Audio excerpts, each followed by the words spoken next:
माझा दोन्ही आता आठवीमध्ये शिकत आहे. हवा वेगाने नव्हती, हवेपेक्षाही त्यांचा वेग होता. हवा वेगाने नव्हती, हवेपेक्षाही त्यांचा वेग होता. अन्यायाविरुद्ध लढण्याचा त्यांचा नेक इरादा होता. अन्यायाविरुद्ध लढण्याचा त्यांचा नेक इरादा होता. असा भीमाईचा लेख लाखात नव्हे तर जगात एक होता. असा भीमाईचा लेख लाखात नव्हे तर जगात एक होता. डॉक्टर बाबासाहेब आंबेडकर यांचे पूर्ण नाव भीमराव रामजी आंबेडकर. त्यांचा जन्म 14 एप्रिल 1891 रोजी मध्य प्रदेशातील महू या गावी झाला.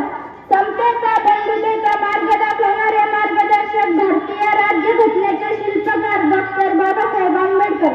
मित्रांनो, त्यांची जयंती आपण दरवर्षी मोठ्या समारंभाने व आदराने साजरी करतो. डॉक्टर बाबासाहेब आंबेडकर यांचे कार्य आपल्या सर्वांसाठी खूपच प्रेरणादायी आहे. डॉक्टर बाबासाहेब आंबेडकर यांचे जीवन आपल्या सर्वांसाठी खूपच प्रेरणादायी आहे. जगावं कसं, अन्यायाविरुद्ध लढावं कसं, संघर्षातून घडावं कसं, वादळासमोर उभं राहावं कसं, हे आंबेडकरांनी स्वतःच्या कृतीतून आपल्यालाच नव्हे तर संपूर्ण जगाला दाखवून दिले आहे. डॉक्टर बाबासाहेब आंबेडकर यांचा मृत्यू 5 डिसेंबर 1956 रात्री ते झोपले